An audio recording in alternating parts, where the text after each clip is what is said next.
Mercy Chisi, a multi-award-winning woman entrepreneur, including the 2022 ABSA Women in Business Entrepreneur of the Year Award, and owner of MC Sangwani General Dealers based in Petauke. So the next speaker is someone whom I'm very excited for and about.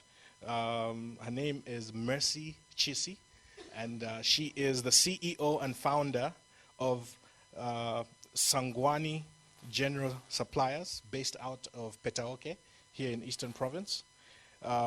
She is a multi-award winning entrepreneur.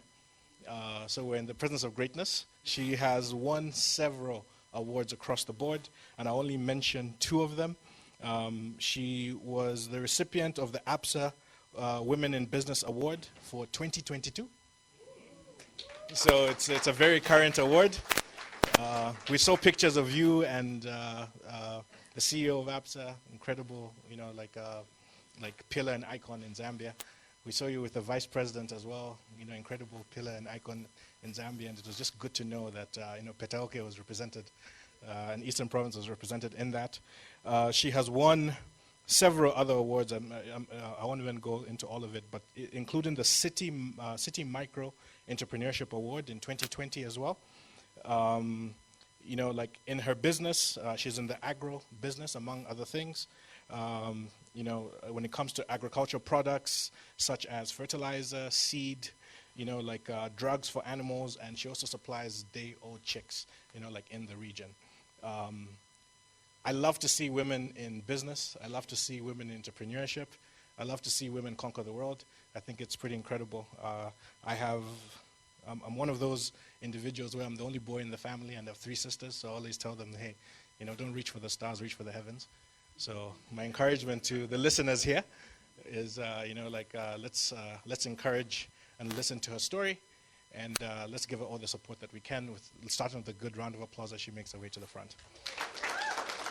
Thank you very much.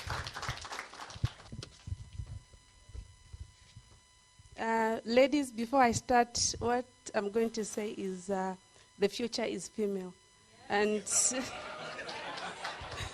the future is female. As women entrepreneurs, we are equal to the task. We shouldn't underrate ourselves. I'm Mercy Chisi Sakala. I'm a mother, I'm a wife, I'm a CEO, I'm a founder, I'm a go-getter. Yes. Okay, so I was once a girl who had a dream, and now I'm a woman with a vision. So I really know what I want to achieve. Yes. It's unfortunate my husband is not here. We can't move at the same time because there's so much work that has to be done back home in Petauke. But I'm privileged to have come with my two kids, Taz and Wezi. Would you please stand up so that you can wave to the crowd? Thank you. You can take your seats. So I'll talk about my journey as an entrepreneur, my achievements, my challenges, my goals, the awards, and also the grants. Yes. So my journey basically as an entrepreneur, like any other, I was a girl who was so intelligent at school, and I never thought I would be an entrepreneur at one time. I thought all my life I'll be working. I wanted to do something technical. I wanted to be an engineer. But, life has its own, way of turning up things. I lost my mom when I was in grade 12, and just everything changed at that time. I had the responsibility to take care of my siblings, and also my career was just disturbed. What I wanted to do was disturbed. So fast forward, I went for training, and then I started working. I was one of those people that were lucky to get a good job, and I had a good job. And then as I was growing up, I had targets. I work with targets, and everyone in here would encourage that you set goals for yourself. Say, in the next 5 years, what do you want to achieve? In the next 3 years, you'll make long-term and short-term goals. So as for me, the time I started work, I think I started working when I was 20 years. Yes. And then before I turned 21, I met my husband. But, we're not serious about that because I was, I had responsibility to take care of my siblings. So I was not serious about the relationship. So fast forward, I was working for Minwood Property. And then I was telling myself that before I turn 25 years old, I need to drive my first car. Before I got to 25, 23, I got my first car. And then a few years later, I got married. And then things changed. I had a good job. I was getting talk time with 600 kwacha worth of talk time every month. And then my husband said, you have to relocate to Eastern Province. And then I went to my relevant, and they said, look, I've got these responsibilities. How about if I quit my job? How am I going to manage? They said, no, since you're getting married, your husband will take care of your responsibilities. And they said, okay. I was not so convinced. I went to look for a job. I wanted a job that will have a branch in Eastern Province. And then I went to Zambia. I attended an interview, and then just on the panel, because I was a lady and there was a man, so the man was a favorite. They thought a man would do a better job than myself. So when I went for that interview, someone after the interview called me, Miss, you can do better when you become an entrepreneur and not, looking for a job. I said, what? Yeah, I'm looking for a job. I know this job is coming with a car. And then they're telling me I should be an entrepreneur. So I thought about it. I said, it's not practical. And then I had gratuity from where I was working. And then I came to Eastern Province. So I kept in touch with those people from Zambia. They said, you can open an outlet and be an agent for Novatech. And then I didn't do that. And then we started having family. That was 2011, 2012 passed, 2013.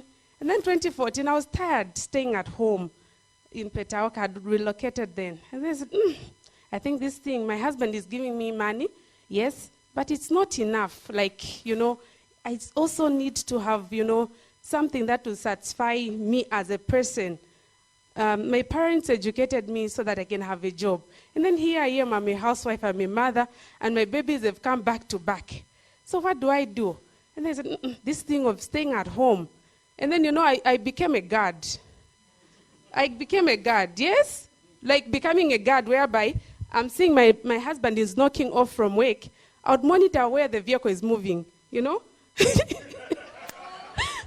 I would monitor where the vehicle is moving. I said, but it's taking long. Maybe he's going to see someone else. When you're not doing anything, you have a lot of, things to think about.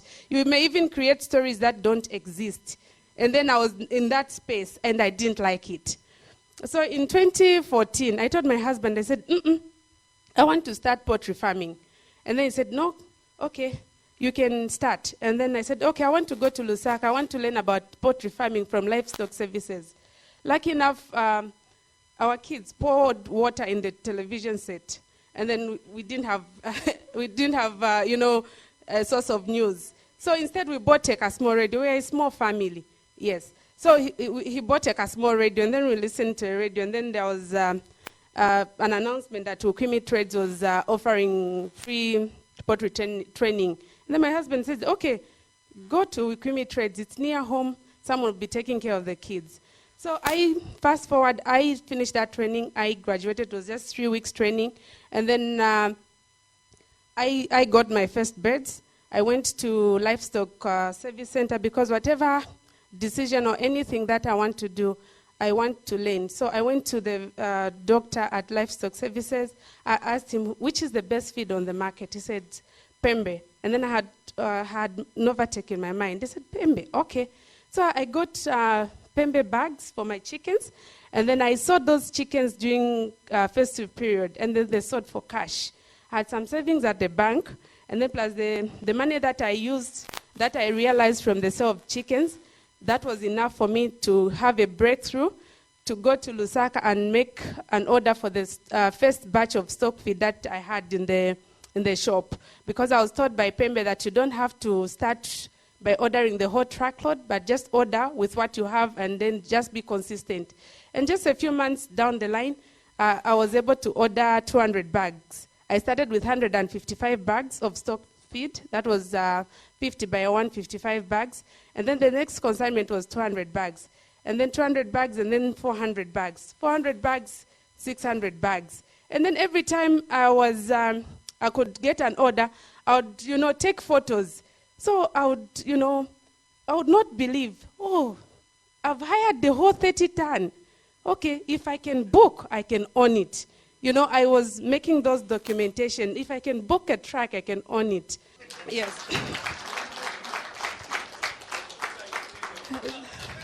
So and then, I just started as, a stockist for feed. And then we were listening to what the clients were saying. Before that, because I wanted to understand the business. I was coming from a home that my husband was providing everything, but I wanted to move from my comfort zone to understand the business. I would move from home I would make porridge because my son never liked Nshima.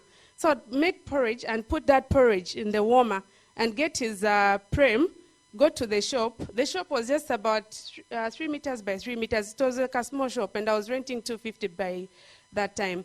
So, I wanted to understand the business. I didn't want to get things from home, take to the business. So if I sell 2 bags in a day, or maybe 4 bags, I'll get so excited. And then one thing that my husband told me was, if you want to succeed in business, if you have stock, meaning you don't have money. If you have money, you may not have stock, you order the stock. But if you give things on credit, you won't have the stock, you won't have the money. That lesson I learned from my husband. So we started from Petauke, and then we're so lucky and consistent. We managed to open branches in Sinda, Katete, Chipata, Lundazi, and Nimba. So as I'm talking, we've got 6 outlets in the Eastern Province.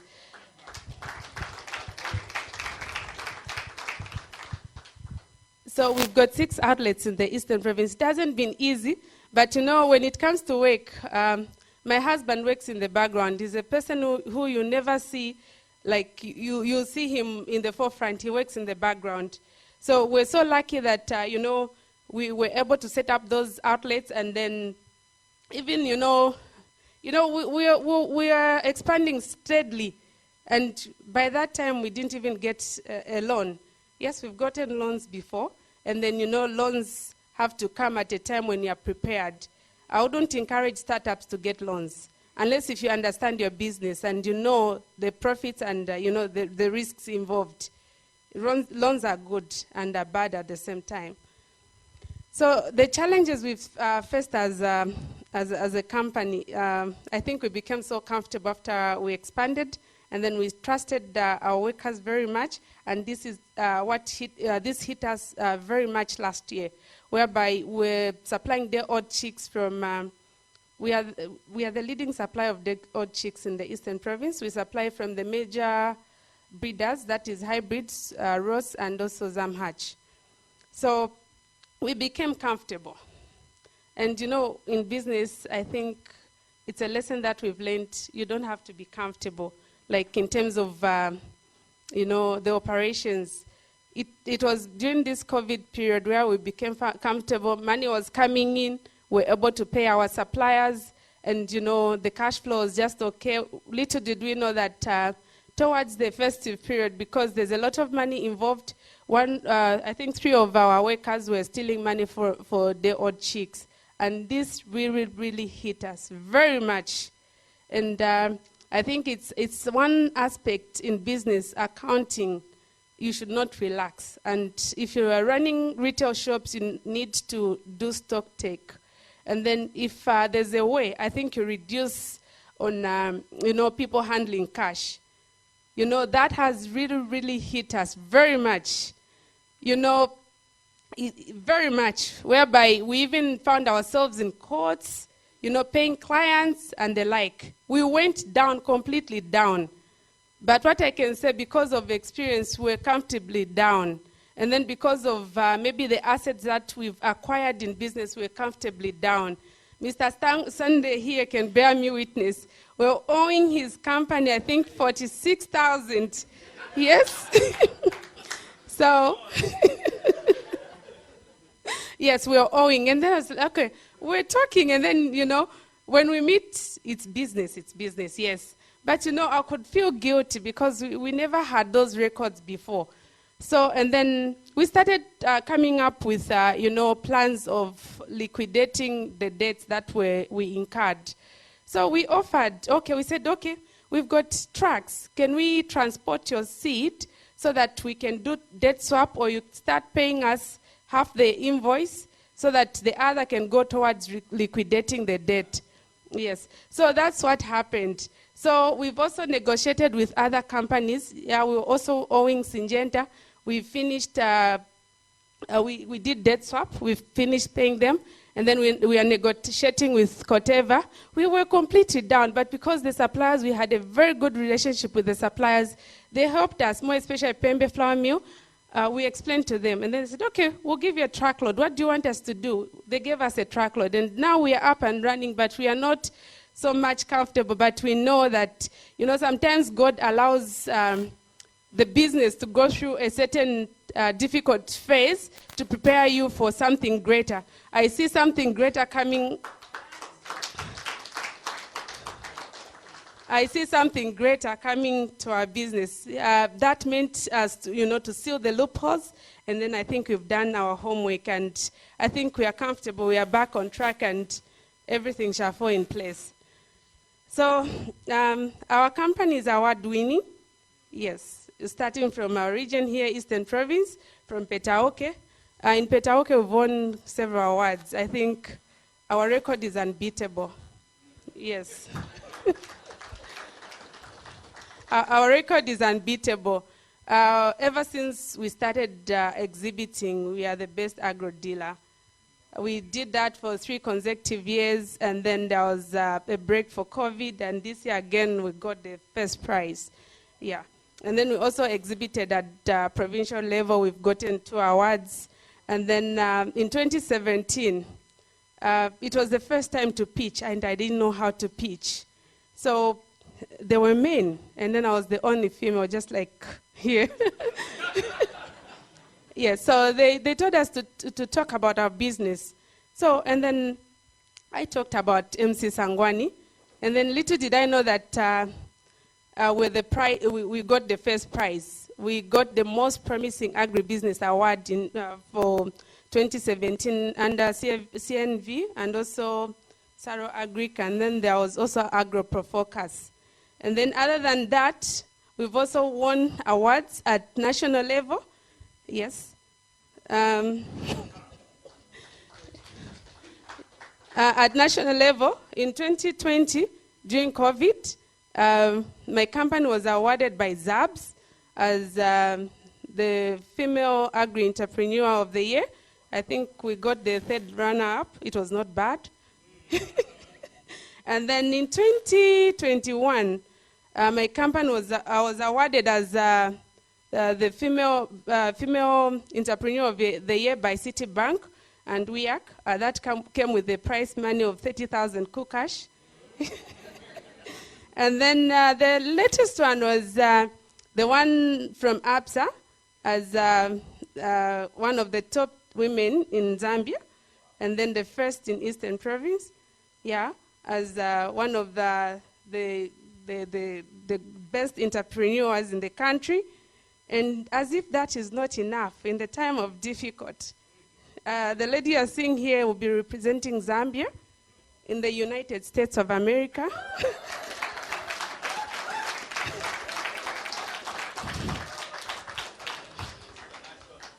Yes, international. We don't underrate ourselves.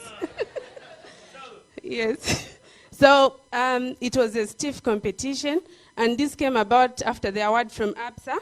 So we cannot do away with technology. You cannot be in business and say, no, I'll not publicize what I'm doing. People nowadays are on social media.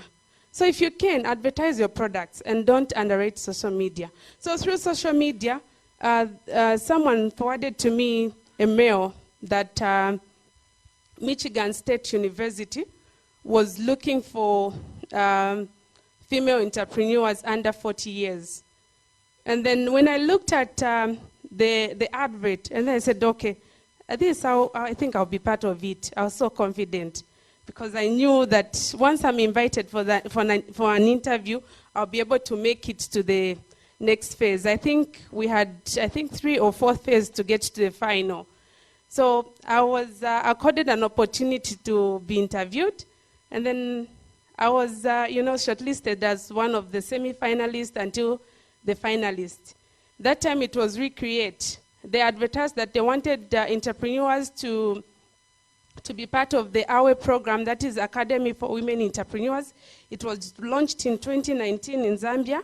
And then I was shortlisted for interviews. And then when I got there, they asked me, "You stay in Eastern Province. This program is just for Lusaka people."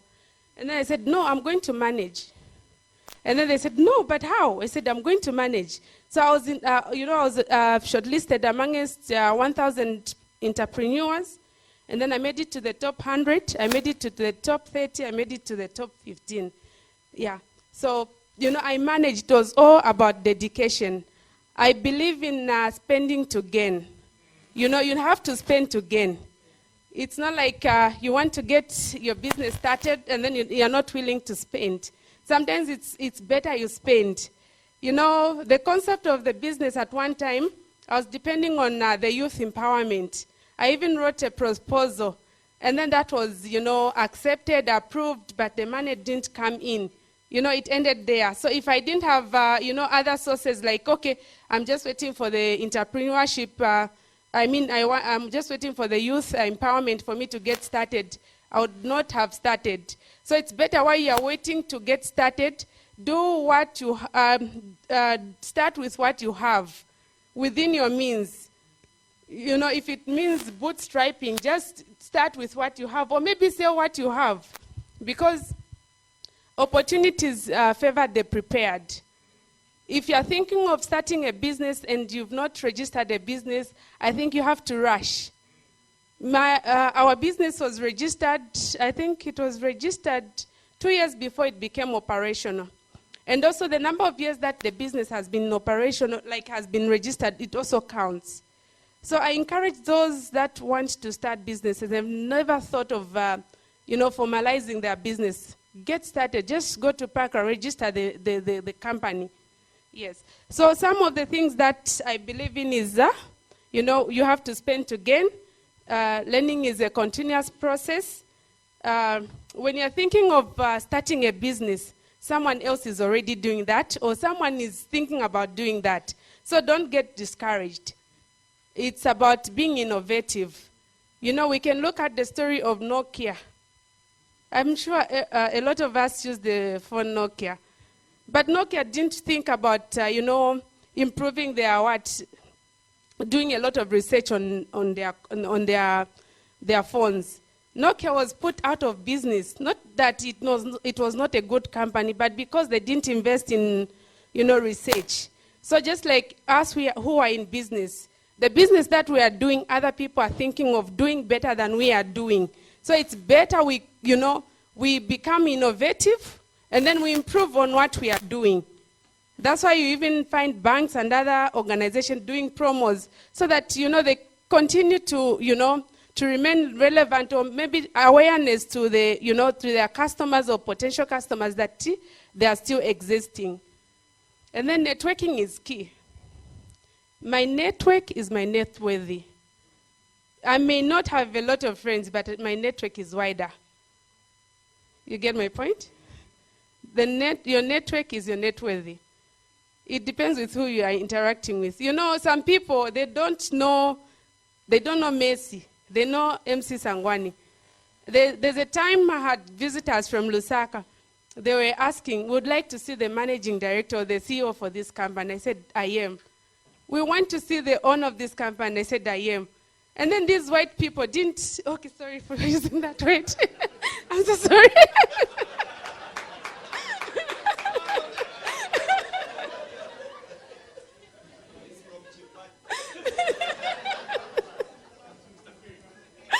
I'm so sorry.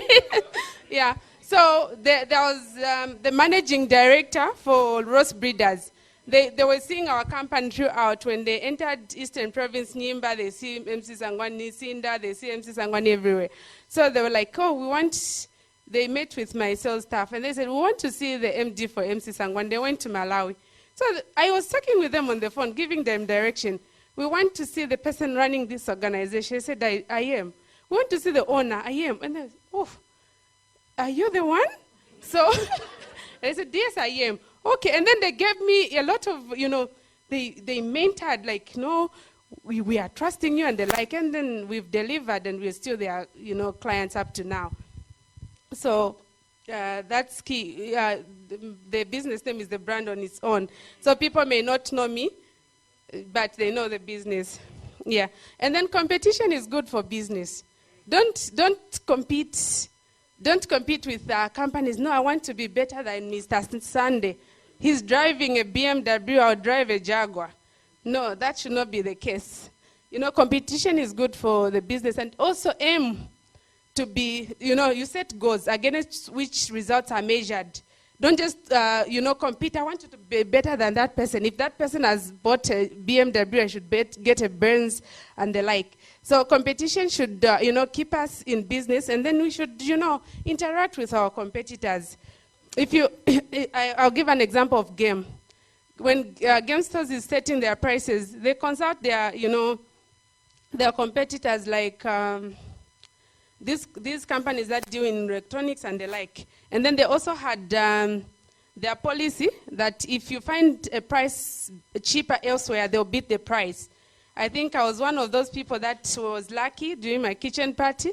I went to get something at Game, and then I found something better at, I think, Fan City. And then I took the quotation to Game. I said, they're beating you, the price is cheaper there. And they said, we'd beat it by 10%, and I got that 10% discount.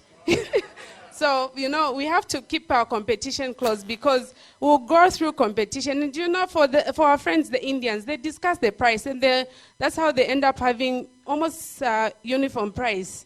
Yeah. And then, what else? Yeah.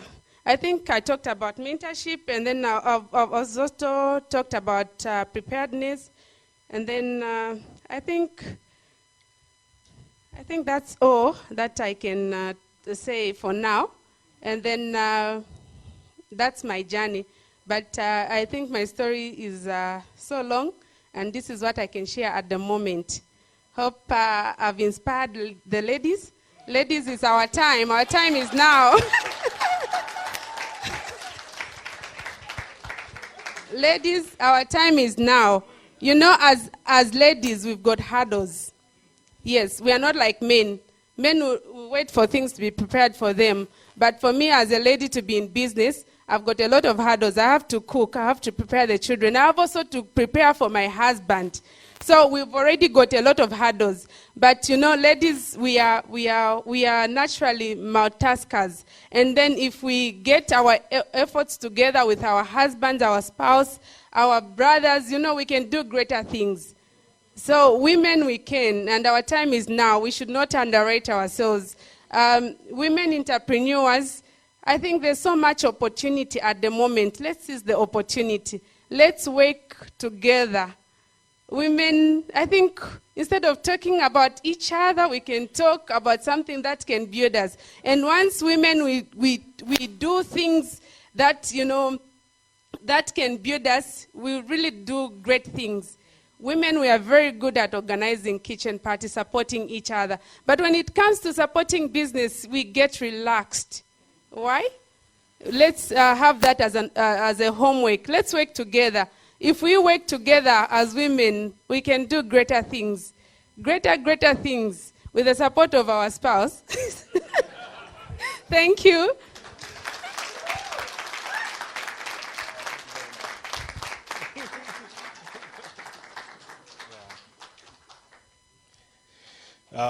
Mercy, that was both incredible and extremely inspiring. I mean, you got us from hello. So thank you so much for that. I'm really enjoying this.